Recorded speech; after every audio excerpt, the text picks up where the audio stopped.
Sivannarayana family మొత్తం హాల్లోనే కూర్చుంటూ ఉంటారు.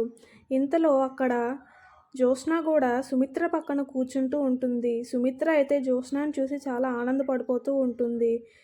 జ్యోత్స్నకు మాత్రం మొహంలో అసలు ఆనందమే ఉండదు. ఏదో కోల్పోయినట్టు అలా డల్‌గా కూర్చొని ఉంటుంది. అసలు శాంపిల్స్ ఎలా మ్యాచ్ అయ్యాయి అని ఆలోచిస్తూ ఉంటుంది. వెంటనే కార్తీక్ వాళ్ళ నాన్న కూడా ఇలా అంటూ ఉంటాడు. "ఏంటి జ్యోత్స్న, అసలు నీ మొహంలో అసలు ఆనందమే లేదు. ఏదో కోల్పోయినట్టు కూర్చుంటున్నావేంటి" అని అయితే అంటూ ఉంటాడు. వెంటనే పారిజాతం ఇలా అంటూ ఉంటుంది. "ముందు శాంపిల్స్ మ్యాచ్ అవ్వలే కదా! ఇప్పుడు ఎలా మ్యాచ్ అయ్యాయి అని ఆలోచిస్తూ ఉంటుంది. అంతే" అనుకోని పారిజాతం అయితే అంటూ ఉంటుంది. ఆ మాటలు వింటున్న జ్యోత్స్న షాక్ అయిపోతూ ఉంటుంది.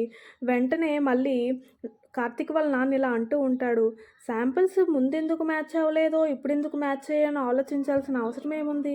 మొత్తానికి మ్యాచ్ అయ్యాయి కదా అని ఆనందంగా ఉండాలి కదా! వాళ్ళ అమ్మకి ఆపరేషన్ అవుతుందని సంతోషంగా ఉండాలి కదా" అని అయితే అంటూ ఉంటుంది.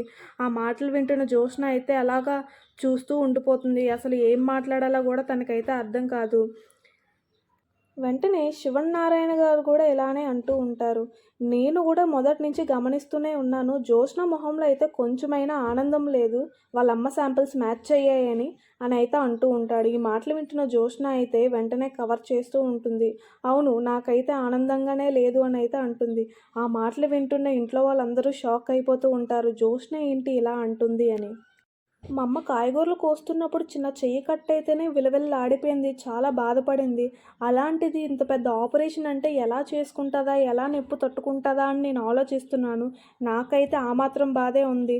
మా అమ్మ ఎలా తట్టుకొని ఎలా రికవర్ అవుతుందనే బాధలో నేనున్నాను అని అయితే అంటూ ఉంటుంది. ఈ మాటలన్నీ వింటున్న కార్తీక్ అయితే క్లాప్స్ కొడుతూ కళ్ళు తుడుచుకుంటున్నట్టు తుడుచుకొని, "అబ్బా! పెద్దమ్మగారంటే చిన్నమ్మగారికి ఎంత ప్రేమో, చాలా ప్రేమ. మీ బాండింగ్ అసలు సూపర్" అని అంటూ అయితే యాక్టింగ్ చేస్తూ పొగుడుతూ ఉంటాడు. ఈ మాటలు వింటున్న పారిజాతం అయితే, "అయినా నీకెందుకురా ప్రతి దాంట్లో దూరిపోతూ ఉంటావు? నీ లిమిట్స్‌లో నువ్వు ఉండు" అన్నట్టయితే పారిజాతం అయితే అంటూ ఉంటుంది. ఆ మాటలు వినిన కార్తీక్, "అయ్యో గ్రానీ, జోక్ చేశాను గ్రానీ. నువ్వెందుకు అంతలా ఫీల్ అయిపోతున్నావు? చాలా చిన్న జోక్ అని అయితే అంటూ ఉంటాడు. ఈ వీడియో గాని మీకు నచ్చినట్టయితే ప్లీజ్ సబ్స్క్రైబ్ చేసుకోండి.